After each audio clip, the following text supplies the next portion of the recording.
So hello everyone, हम लोग इस सीरीज़ में विजन आईएएस मंथली मैगजीन मई 2026 के जो सारे करंट अफेयर्स है उसको वर्ड बाय वर्ड एक्सप्लेन करने वाले हैं।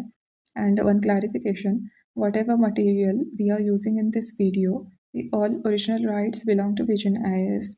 सो अब बिना टाइम वेस्ट किए अपना आज का फर्स्ट आर्टिकल स्टार्ट करते हैं। वैसे मैंने कल्चर वाले सेक्शन से स्टार्ट किया है, so it will be easy for me to start and if you guys like my content then I will cover the whole magazine. So let's start. So पहले जो फर्स्ट आर्टिकल है ना वो Bhojshala temple से related है, but हम लोग वो स्किप करेंगे और लास्ट में लेंगे क्योंकि वो बहुत ज़्यादा बड़ा है। तो हम लोग स्टार्ट करेंगे पद्म अवार्ड 2026 यहाँ से। So, why in the news? The President of India presented Padma Awards for the year 2026 at the civil investiture ceremony held at Rashtrapati Bhavan recently. तो हमारे जो प्रेसिडेंट है द्रौपदी मुर्मू जी, इन्होंने जो 2026 ईयर के पद्मा अवार्ड है वो उसकी एक सेरेमनी हेल्ड की थी राष्ट्रपति भवन में। अब यहाँ पे सिविल इन्वेस्टिचर का क्या मतलब है? सिविल का मतलब होता है नॉन मिलिट्री और इन्वेस्टिचर मतलब एक फॉर्मल ऑफिशियल सेरेमनी रहती है जहाँ पे अवार्ड्स ग्रांट किए जाते हैं। So about Padma awards instituted in 1954, they are one of the highest civilian awards of the country. इसका इंस्टीट्यूशन हुआ था 1954 में एंड इनको जो हमारे सिविलियन अवार्ड्स है कंट्री के, it is one of the highest civilian award. So one of the मतलब जो हाईएस्ट सिविलियन अवार्ड है वो है भारत रत्न और ये सब उसके नीचे आते हैं। So initially give me a minute. Initially, Padma Vibhushan had 3 classes which were renamed as Padma Vibhushan, Padma Bhushan and Padma Shri in 1955.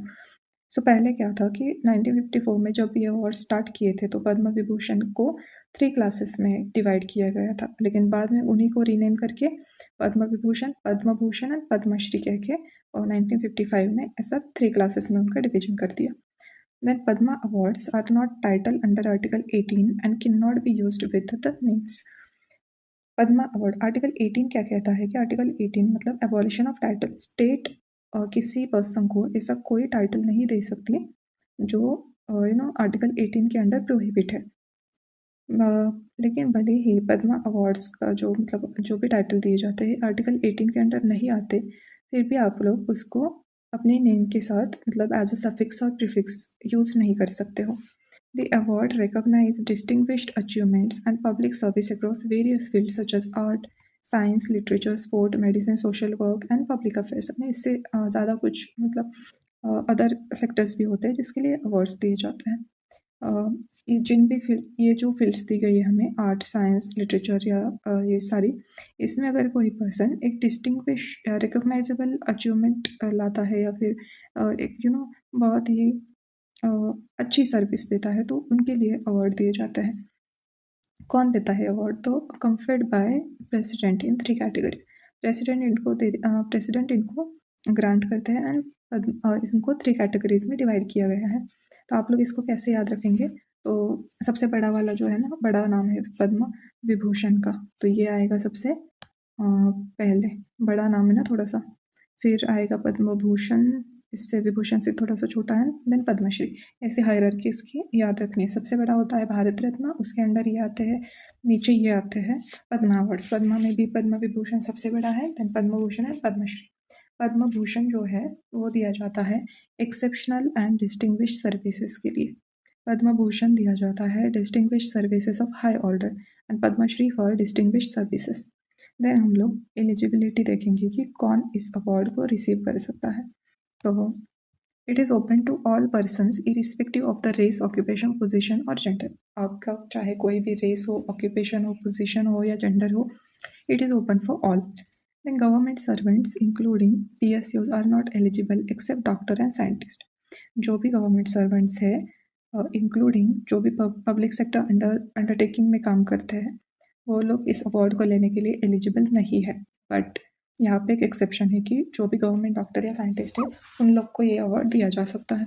Normally not conferred posthumously, however in highly deserving cases it is awarded posthumously। मतलब ये award normally किसी की death के बाद नहीं दिया जाता है, लेकिन जहाँ पे हाईली डिजर्विंग केसेस होते हैं तो वहाँ पे ये अवार्ड पोस्टुमसली भी दिया जाता है। इसका then will see selection process. Nomination including self nomination are open to the public, मतलब पब्लिक भी इसमें नॉमिनेट कर सकती है और आप अपना खुद का सेल्फ नॉमिनेशन भी कर सकते हैं। Padma award committee constituted every year by the Prime Minister. It is headed by the Cabinet Secretary and include Home Secretary, Secretary to the President and 4 to 6 eminent person as members. यहाँ पे क्या बताया गया है कि पद्मा अवार्ड देने के लिए कमेटी कॉन्स्टिट्यूट की जाती है जो कि एवरी ईयर प्राइम मिनिस्टर उसको कॉन्स्टिट्यूट करते हैं और उसको हेड कौन होता है, कैबिनेट सेक्रेटरी उसका हेड होता है और उसमें home secretary, secretary to the president and 4 to 6 eminent person as a member include होते हैं। The recommendations of the committee are submitted to the Prime Minister and the President of India for approval. जो भी recommendation committee देती है वो prime minister and president को approval के लिए सबमिट किए जाते हैं। So the conclusion, the Padma Awards embody the nation's recognition of excellence, selfless service, and extraordinary contributions across diverse fields. By honoring individuals from all sections of society through the transparent and inclusive process, they strengthen the values of merit, national unity, and public service, inspiring the future generation to contribute to nation building. तो ये Padma awards क्या embody करते हैं, तो Nations recognition of excellence, अब nation का excellence, selfless service and extraordinary contribution को ये रिकॉग्नाइज करते हैं और ये इसलिए दिए जाते हैं all section of society to maintain transparent and inclusive process. ये लोग award merit, national unity and public service को स्ट्रेंथन करते हैं और इससे पर्सन को एक इंस्पिरेशन मिलता है कि अपने सेक्टर में कुछ अच्छा काम किया जाए। देन नेक्स्ट जो है हमारा वो है 75th, just a minute, 75th anniversary of reopening of the Somnath temple. It also marks 1000 years since the first attack on the temple in 1026 AD by Mahmud Ghazni. अब 1000 साल पहले, अभी 2026 चल रहा है, इससे 1000 ईयर्स पहले 1026 AD में महमूद ऑफ गजनी ने सोमनाथ टेम्पल पे अटैक किया था। अब उसको 1000 ईयर्स कंप्लीट हो गए हैं, इसके लिए अब सोमनाथ टेम्पल को रीओपन किया जा रहा है और 75th एनिवर्सरी के लिए एनिवर्सरी है उसकी, इसलिए। About Somnath temple, it is one of the 12 आदि ज्योतिर्लिंगस। ज्योतिर्लिंगस का मीन है यहाँ पे कॉलम और पिलर ऑफ लाइट। लोकेशन क्या है सोमनाथ टेम्पल की location, Prabhas Patan along the Saurashtra coast in Gujarat.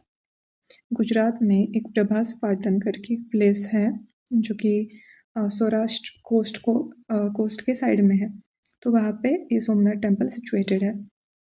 Literary sources, Dvadasha Jyotirlinga Stotram, it places Somnath first among the 12 Jyotirlingas. एक द्वादशा ज्योतिर्लिंग स्तोत्रम है, उसमें ये सोमनाथ को जो 12 ज्योतिर्लिंगस है उसमें फर्स्ट प्लेस दिया गया है। देन है स्कंद पुराण, देन प्रभास खंड and Rigveda and Bhagavat.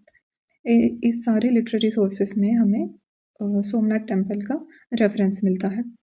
Then mythology associated, क्या माइथोलॉजी है इस टेम्पल से एसोसिएटेड, तो ऐसा कहा जाता है कि it was built by Chandradev, that is the moon god, who worship lord Shiva here to free himself from a curse. Som means moon and Nath means love. ऐसा कहा जाता है कि ये temple Chandradev, that is moon god ने बिल्ड किया था, जिन्होंने लॉर्ड शिव की वर्शिप की थी। उनको मतलब एक कर्स था, श्राप था, उससे फ्री करने के लिए, खुद को फ्री करने के लिए। सोम का मतलब है मून और नाथ का मतलब है लॉर्ड, इसलिए इसका नाम है Somnath temple. Then religious sect associated with the Somnath temple, तो यहाँ पे हम लोग को 3 रिलीजियस सेक्ट दिए गए हैं, Shaivism, Vaishnavism and शक्तिज्म।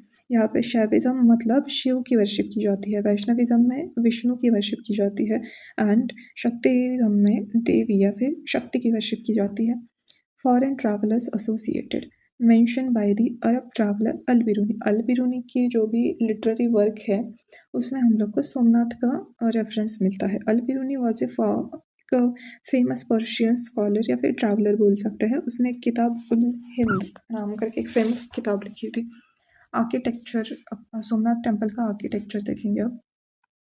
Chalukya style, also called Kailash Mahameru Prasad style.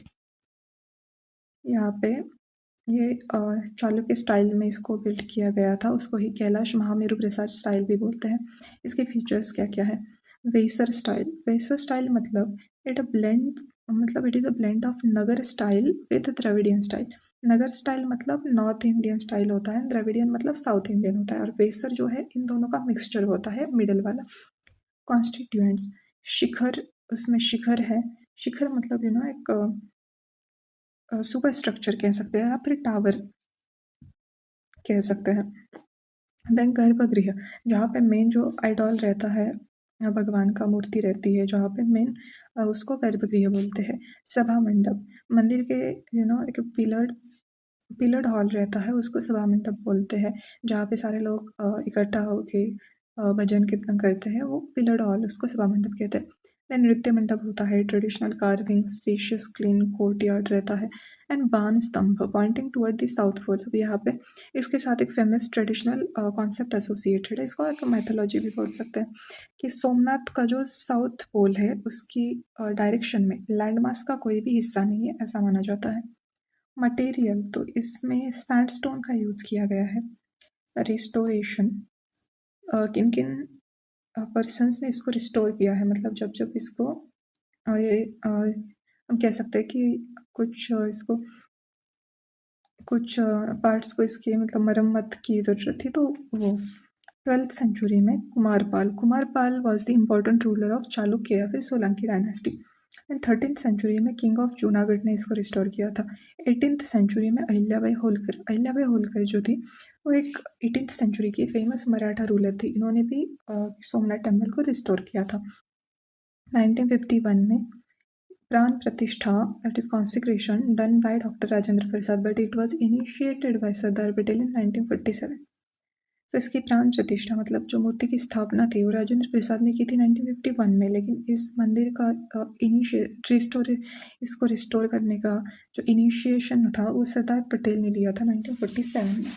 I hope ये आर्टिकल आप लोग को समझ आ गया है। सो हम नेक्स्ट आर्टिकल की तरफ चलते हैं।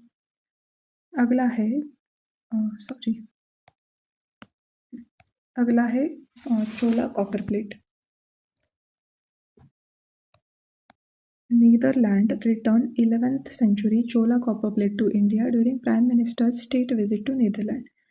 हमारे प्राइम मिनिस्टर ने जब नीदरलैंड को विजिट करा था तब नीदरलैंड ने हमारी 11th सेंचुरी की जो चोला पीरियड की कॉपर प्लेट है उनको रिटर्न किया है। और 11th सेंचुरी मतलब यहाँ पे 1000 to 1100 सी का टाइम पीरियड है। The artifacts have been in possession of Leiden University and are popularly known as Leiden copper plates. Artifacts का मतलब होता है any ancient thing having historical और कल्चरल इम्पोर्टेंस।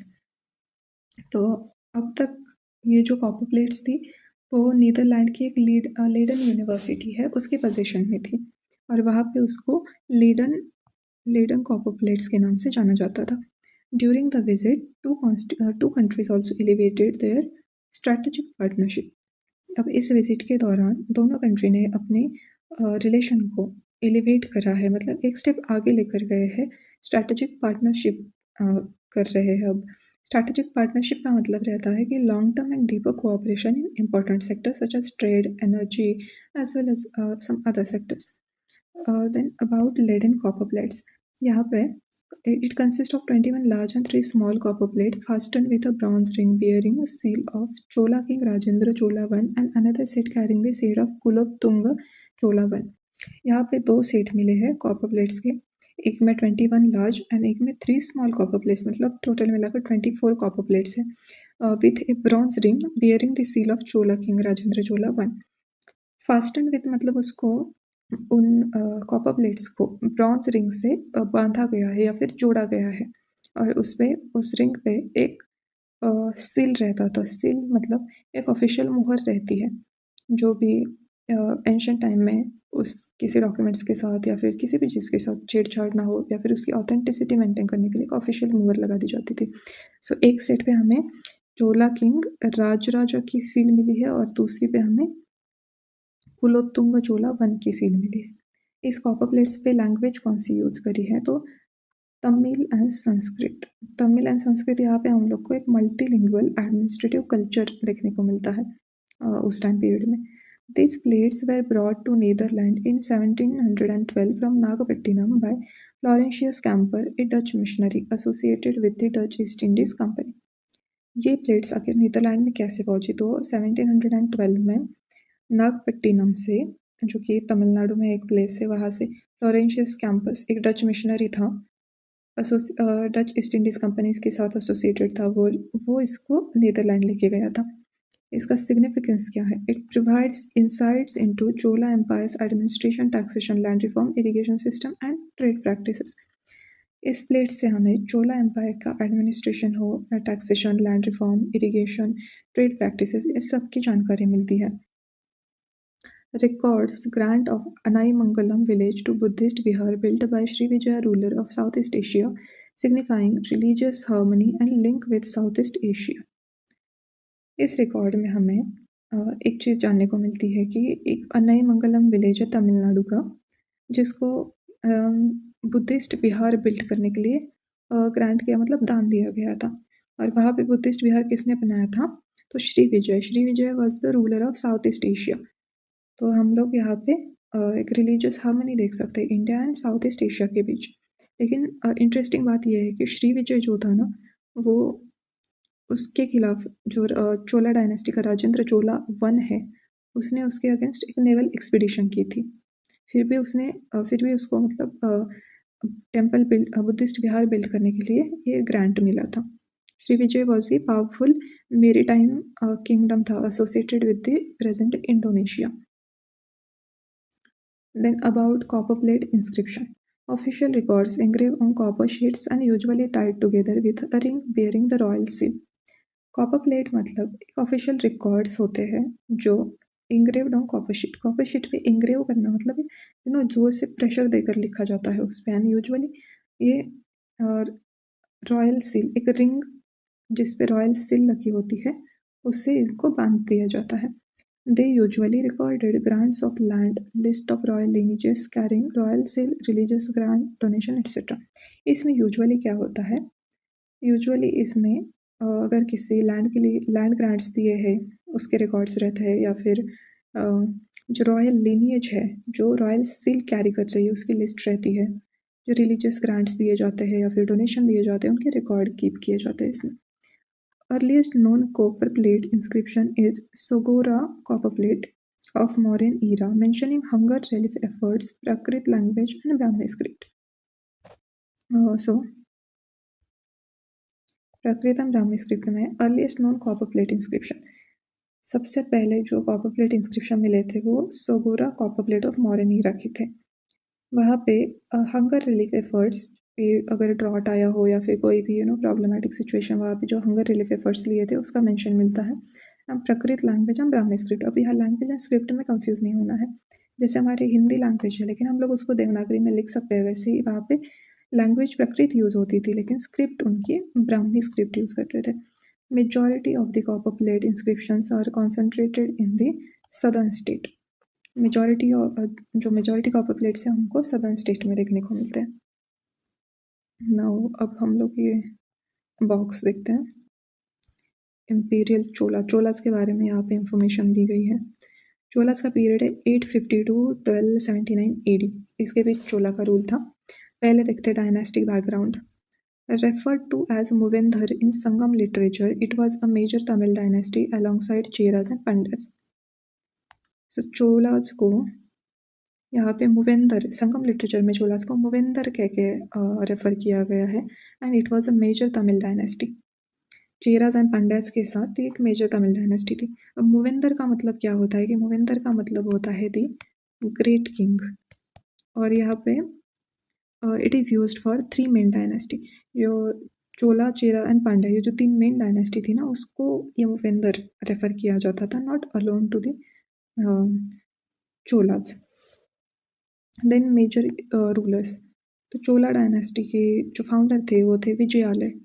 उनके बाद थे प्रांतक चोला, उन्होंने एक टाइटल लिया था मदुराई कोंडा।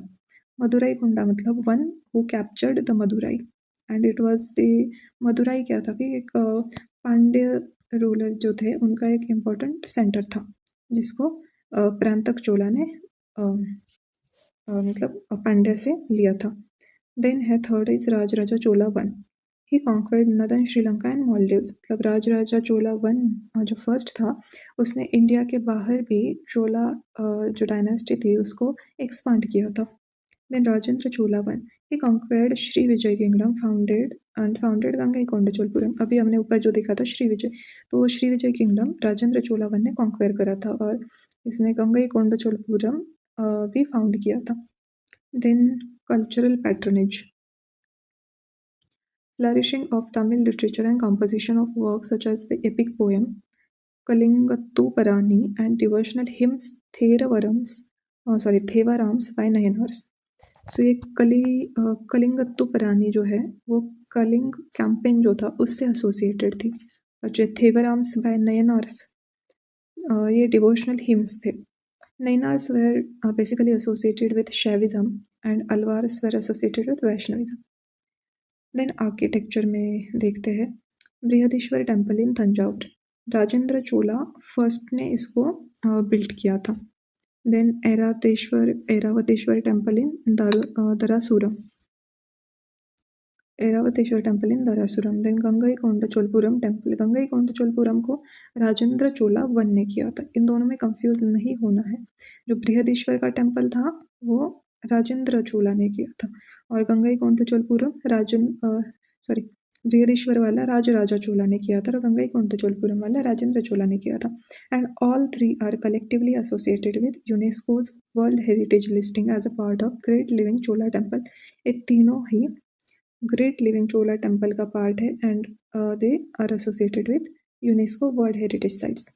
Then metal sculptures. Solid metal sculptures made through the lost wax method using an alloy of 5 metals, that is copper, silver, gold, tin and lead।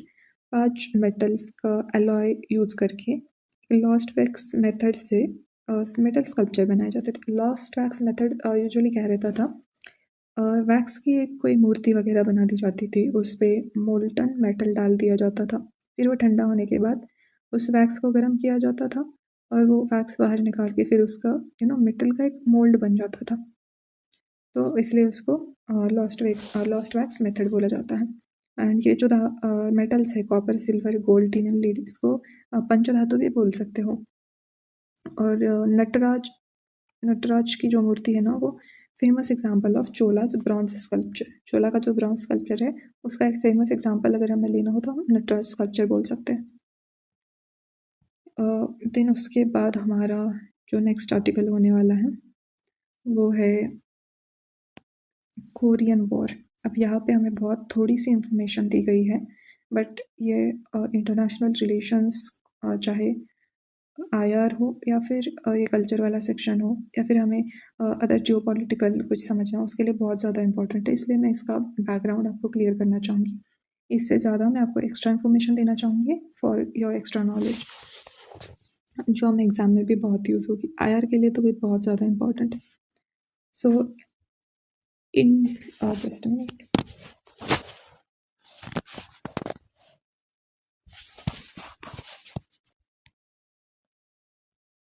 So, Indian War Memorial inaugurated at Imjingaek Park, Seoul, South Korea in the backdrop of the 75th anniversary of the Korean War।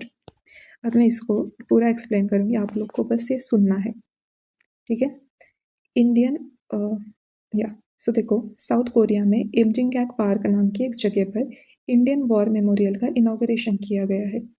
ये memorial Korean war की 75th anniversary के context में बनाया गया है।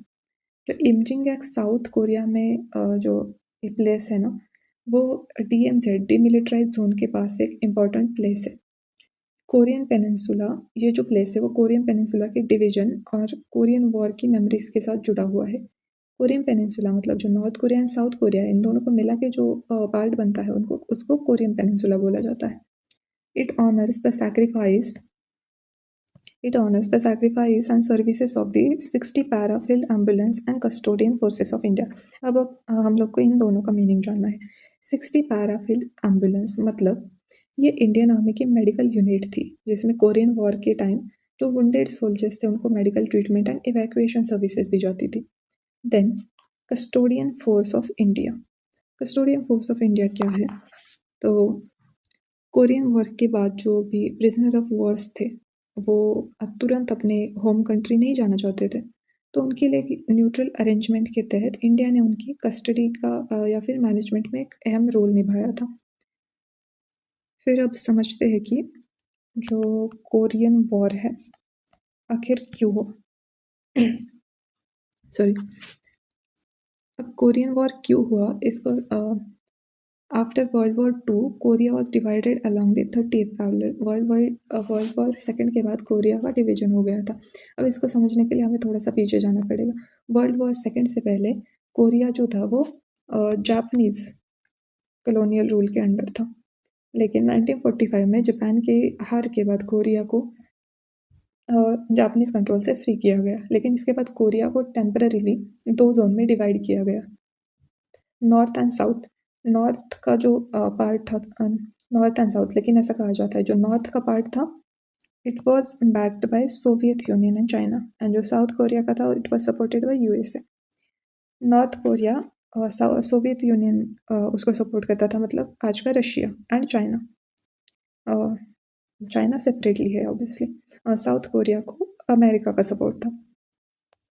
तो और यही आगे चलकर अब परमानेंट पॉलिटिकल डिवीजन की तरफ बना। North Korea and South Korea का डिवीजन होता है आगे जाके। अब ये इन लोग का सिर्फ इंटरनल सिविल कॉन्फ्लिक्ट नहीं रहता, अब एक कोल्ड वॉर प्रॉक्सी कॉन्फ्लिक्ट बन जाता है। नॉर्थ कोरिया 1950 में नॉर्थ कोरिया इन्वेडेड साउथ इन 1950, इग्नाइटिंग ए कोल्ड वॉर प्रॉक्सी कॉन्फ्लिक्ट। क्या होता है 1950 में नॉर्थ कोरिया साउथ कोरिया पे इन्वेजन कर देता है। इसके बाद ये कॉन्फ्लिक्ट इंटरनेशनल वॉर में बदल जाता है।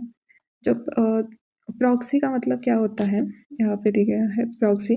प्रॉक्सी का मतलब होता है कि जो जब दो बड़ी पावर डायरेक्टली एक दूसरे के साथ फाइट ना करके किसी दूसरे देश या फिर पार्टीज के थ्रू अपनी राइवलरी लड़ती है, तो उसे ब्रॉडली प्रॉक्सी वॉर कहते हैं, मतलब थर्ड पार्टी इंटरवेंशन कह सकते हैं।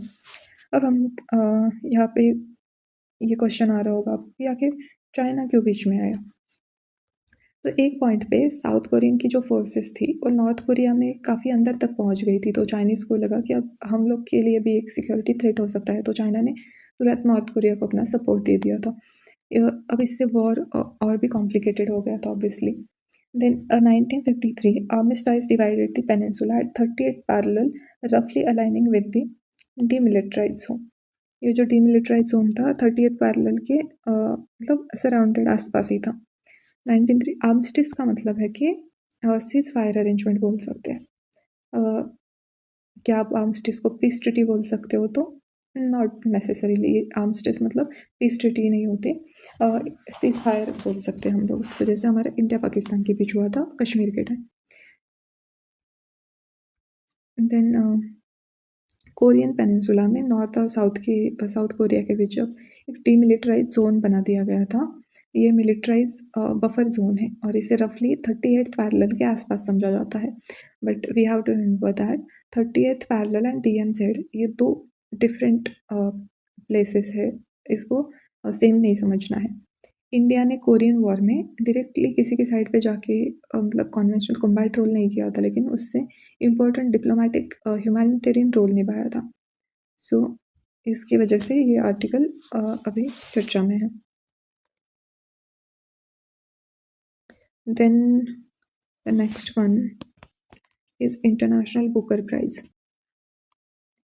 इंटरनेशनल बुकर प्राइज इसमें देखेंगे यांग शुआंगजी, Taiwanese writer and author of Taiwan Travelogue and translator Lin King with International Booker Prize 2026। अब एक ताइवानीज राइटर है जिनका नाम है यांग शुआंगजी, जिन्होंने एक ताइवान ट्रैवलॉग लिखा है एंड उसको लिन किंग इन्होंने इंग्लिश में ट्रांसलेट किया है, और इन दोनों को इंटरनेशनल बुकर प्राइज 2026 मिला है। About International Booker Prize, It is awarded annually for a single book translated into English and public in the UK और आयरलैंड। अब इसकी दो कंडीशन है। एनुअली ये अवार्ड एनुअली दिया जाता है, लेकिन सिर्फ एक ही बुक को मिलता है। वो बुक इंग्लिश में नहीं होनी चाहिए, वो इंग्लिश में ट्रांसलेट की जानी चाहिए, मतलब वो किसी अदर लैंग्वेज में होनी चाहिए। And it must be publish in UK और आयरलैंड, UK और आयरलैंड में ही पब्लिश होनी चाहिए। It was establish in 2005 as the Man Booker International Prize. 2005 से अवार्ड स्टार्ट हुआ है।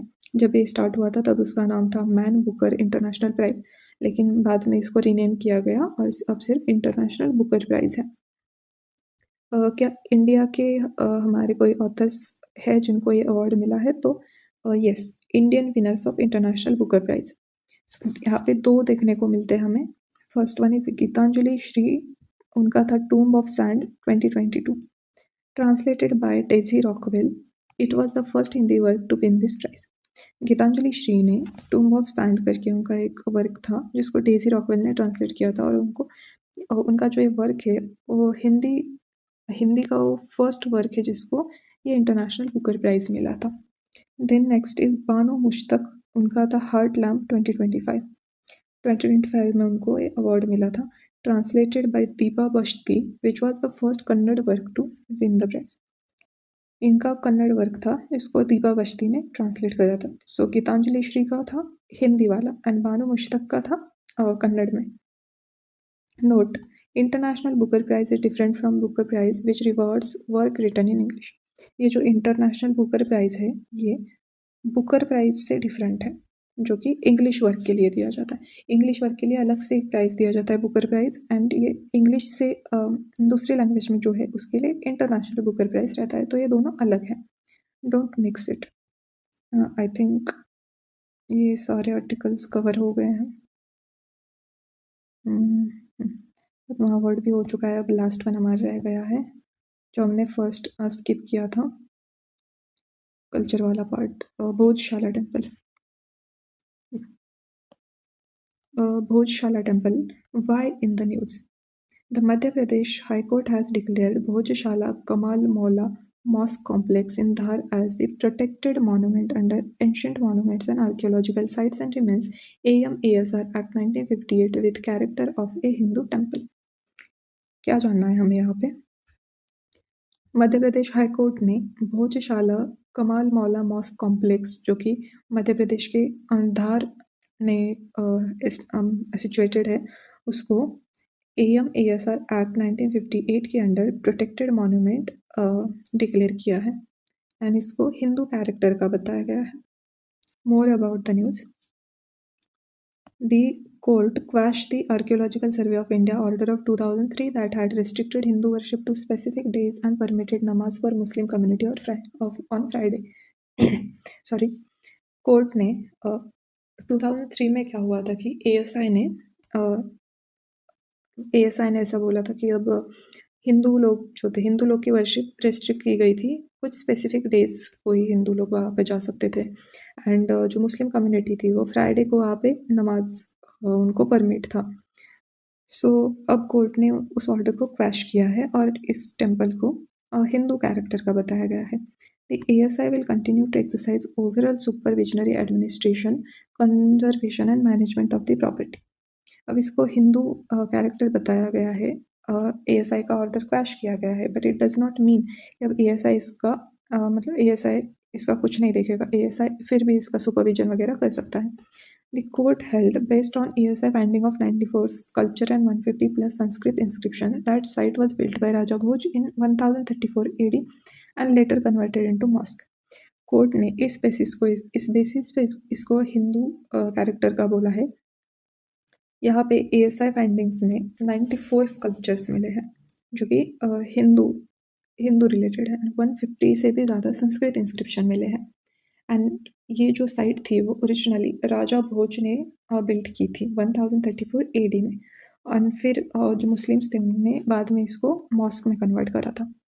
The High Court ruled that the Bhojshala case was a matter of protecting the fundamental right of worship guaranteed under article 25 and 26 of the Constitution. High Court ने यहाँ पे बोला है कि जो भोजशाला केस है it is a matter of जो individual को हमें जो फंडामेंटल राइट दिए गए हैं, right to worship under article 25 and 26, उनको गारंटी करना है। 25 में बोला है कि आपको मतलब you are free to worship any religion you want, and 26 के अंदर है manage to freedom to manage religious affairs. अब ये दोनों आर्टिकल को प्रोटेक्ट करने के लिए हाईकोर्ट ने बताया है कि it was a temple and then it was converted to mosque. So अभी ये हिंदू कैरेक्टर का है एंड हिंदू लोग के जो भी राइट्स हैं उनको प्रोटेक्ट करने के लिए इसको हिंदू कैरेक्टर बता दिया गया है। अब वो अबाउट भोजशाला टेम्पल, इसकी थोड़ी सी इंफॉर्मेशन देखते हैं। Origin establish by Paramara king Bhoj in 11th century in Dhar Madhya Pradesh. Madhya Pradesh में धार में मध्य प्रदेश के धार में 11th सेंचुरी में परमार किंग भोज ने इसको इस्टेब्लिश किया था। But it was turn in to the Kamal Maula mosque by the subsequent Muslim rulers of Dhar. Dhar में जो इनके जो किंग भोज के बाद जो भी मुस्लिम रूलर्स आए उन्होंने इसको कमाल मौला मॉस्क में इसको टर्न कर दिया। और यहाँ पे कौन सी डेटी थी? तो जो भी हिंदू टेम्पल था तभी यहाँ पे गॉडेस वाग देवी सरस्वती और अंबिका थी। वाग का मतलब होता है वाणी, सो वाणी की देवता सरस्वती और अंबिका ही ओरिजिनली यहाँ पे उनकी मूर्ति थी। The court has directed the government to make formal effort to repatriate the ancient idol of goddess Saraswati currently housed in the British Museum in London. अभी जो ब्रिटिश म्यूजियम इन लंडन है वहाँ पे जो हमारी गॉडेस सरस्वती की मूर्ति है उसको रिपैट्रिएट करने के लिए फॉर्मल एफर्ट्स लेने के लिए बोला है कोर्ट ने गवर्नमेंट को। रिपैट्रिएट का मतलब होता है कि कोई भी ऐसी हमारी जो कल्चरल ऑब्जेक्ट या फिर आर्टिफैक्ट है उसको उसकी ओरिजिनल कंट्री में वापस लाना। तो कोर्ट ने गवर्नमेंट को ऑर्डर दिया है कि आप लोग ट्राई करो कि सरस्वती गॉडेस की जो आइडल है उसको वापस लाया जा सके। अब ये भोजशाला टेम्पल के कुछ की फीचर्स है उसको देखते हैं। It served as a premier college and centre of Sanskrit learning Shravasti Saraswati Sadan और भारती भवन। यहाँ पे सिर्फ टेम्पल नहीं था, ये it was the centre of Sanskrit learning. यहाँ पे लर्निंग संस्कृत भी सिखाई जाती थी। और यहाँ पे 2 प्लेसेस बताए गए कि सरस्वती सदन और Bharati Bhavan. Then engraved slab contain 2 odes to the Kurmavatara और crocodile incarnation of Vishnu written in Prakrit classical poetry etcetera. यहाँ पे 2 स्लैब्स भी मिलते हैं जहाँ पे जो कुर्मावतारा और क्रोकोडाइल, यहाँ पे क्रोकोडाइल है लेकिन actually I think it is tortoise. एक बार आप लोग चेक करना, टॉर्टॉइज होना चाहिए बिकॉज विष्णु का जो अवतार है वो टॉर्टॉइज का है। जो कुर्मा अवतार बोलते हैं वो टॉर्टॉइज का बताया जाता है। तो यहाँ पे 2 स्लैब्स भी मिले जहाँ पे जो ये कुर्मा अवतार और क्रोकोडाइल इनकारनेशन है उसको प्राकृत में लिखा गया है। Then inscription of Karpur Manjari drama compose by poetry by royal tutor Madan disciple of the famous Jain scholar Ashadhara. यहाँ पे कर्पूर मंजरी ड्रामा जो कि कंपोज्ड इन पोएट्री, जो रॉयल ट्यूटर थे Madan disciple of famous Jain scholar Ashadhara, उनके अशधारा के एक डिसाइपल थे मदन, उन्होंने इसको कंपोज किया था। उसका भी यहाँ पे हम लोग को रेफरेंस मिलता है। The play refers to the war between the Paramaras and Chalukyas which were ended by matrimonial alliance.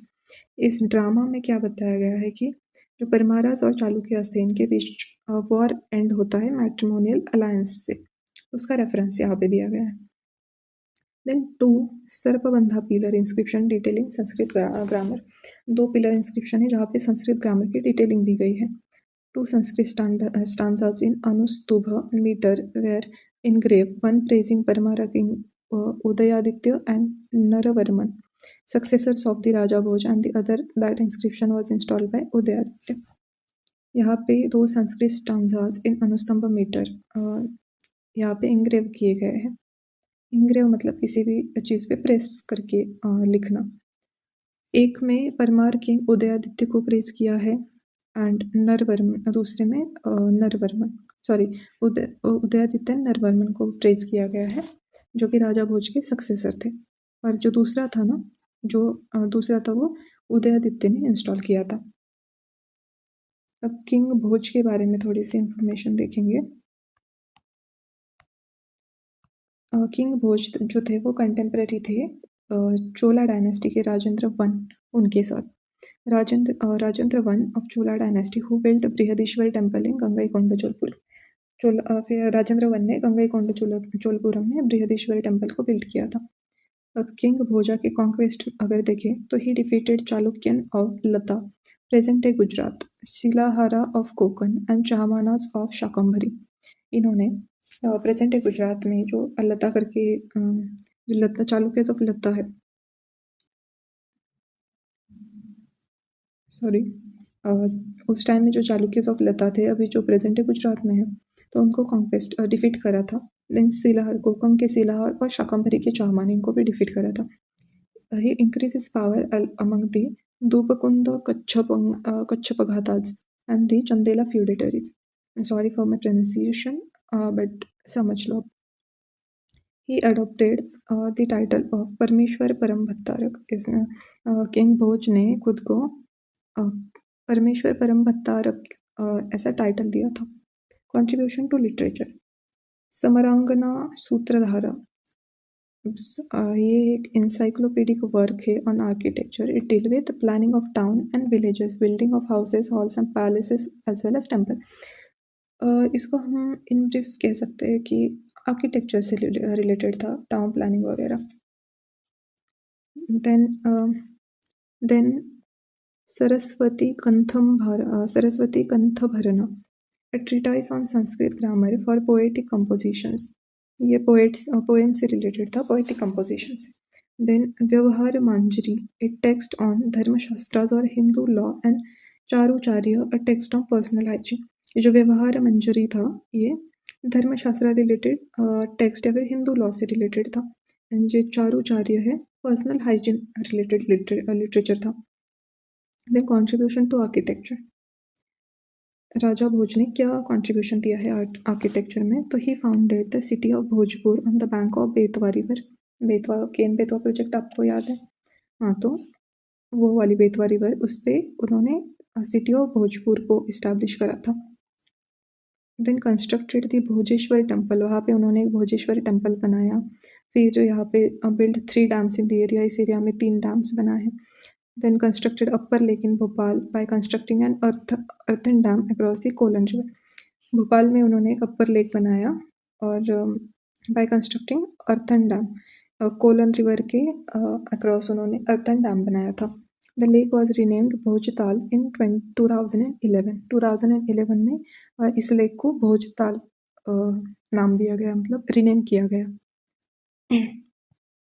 अब थोड़ा सा परमार डायनेस्टी के बारे में विल सी क्या दिया गया है यहाँ पे। ओरिजिन क्या है परमारास की? They believe to have originated from the Agnivanshi Rajput, a warrior class claiming divine ancestry. इनको अग्निवंशी राजपूत के डिसेंडेंट कहा जाता है। Founder, it was founded in the early 9th century by Upendra Krishna Raja. Siyaka two made it an independent kingdom after defeating Rashtrakuta king Khottiga. Siyaka two succeeded the Rashtrakutas of Manyakheta. वैसा कहा जाता है कि it was founded 9th century में, इसको फाउंड किया गया था उपेंद्र ने, जिसको कृष्णराज भी कहते हैं। सियका टू ने इसको इंडिपेंडेंट किंगडम बनाया। कैसे?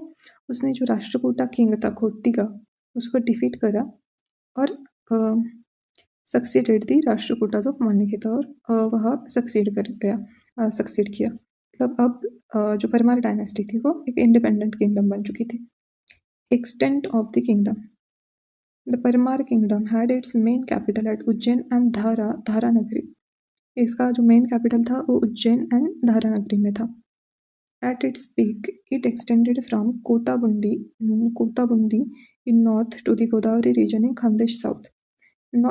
नॉर्थ टू साउथ अगर इसका एक्सटेंशन देखें तो नॉर्थ में कोटाबुंदी से लेके साउथ में गोदावरी रीजन है, खानदेश रीजन तक इसका एक्सटेंड था। एंड ईस्ट टू वेस्ट देखें तो फ्रॉम बिल्हास होशंगाबाद सागर, ईस्ट में बिल्हास होशंगाबाद सागर से लेके माही रिवर वेस्ट तक, covering much of the present day Malwa and adjoining regions. इसका इतना एक्सटेंड था। Then temple architecture, Bhumija style of temple architecture. इनका टेम्पल आर्किटेक्चर किस स्टाइल का था? तो भूमिज स्टाइल का था। भूमिज मतलब अर्थ, अर्थ बॉर्न कह सकते हैं हम लोग इसको। Most of the Parmar temple are of the Panchayatana type. जो ज़्यादातर परमार टेम्पल थे ना, वो पंचयातन टाइप के थे। अब पंचयातन टाइप मतलब क्या? तो यहाँ पे दिया गया है, पहले ये देखते हैं। Bhumij temple architecture, the term literally translates to the earth-born or country-born. It is evolved from a form of the Nagar, incorporating some Dravid influences in the temple body Shikhar. Bhumij temple architecture का literally meaning है earth born और country born. इसका evolution कैसे हुआ है, तो ये नगर style से इवॉल्व हुआ है। उसमें कुछ द्रविड़ इन्फ्लुएंस भी देखने को मिलता है बॉडी और टेम्पल बॉडी और शिखरा में। फीचर्स क्या है इसके? Include a shikhara with miniature replica spires, Kutastambha Lata that is corner band and a 5 projection plan with 5 tier of कूटस्तंभा। यहाँ पे शिखर है विथ मिनिएचर रेप्लिका स्पायर्स, जिसको कूटस्तंभा बोला है। लता जो कॉर्नर बैंड होते हैं उसको लता बोला है। एंड 5 प्रोजेक्शन प्लान मतलब क्या रहता है, ऐसा 4 साइड्स से रहता है श्राइन्स। एंड यहाँ पे मेन जो टेम्पल रहता है पंचयातन टाइप बोलते हैं उसको। A central principal shrine is surrounded by 4 smaller subsidiary shrines creating a complex of exactly 5 shrines. ये जो सेंट्रल प्रिंसिपल श्राइन रहता है it is surrounded by 1 2 3 4 smaller subsidiary shrines रहते हैं उसके सराउंडेड। एंड ये पूरा टोटल मिलके 5 श्राइन्स का ग्रुप बनता है। इसको पंचयातन टाइप बोलते हैं। सो आई होप ये कल्चर वाला पार्ट आपको समझ आ गया है। ये पूरा पार्ट हमने कवर करा है। नेक्स्ट, अगर आप लोग को सच में ये कंटेंट अगर अच्छा लग रहा है तो आप लोग कमेंट करो कि हमें मतलब अगले जो सब्जेक्ट है उसकी सीरीज़ भी चाहिए, तो मैं सारे टॉपिक्स आपको कवर करवा दूँगी। Thank you so much.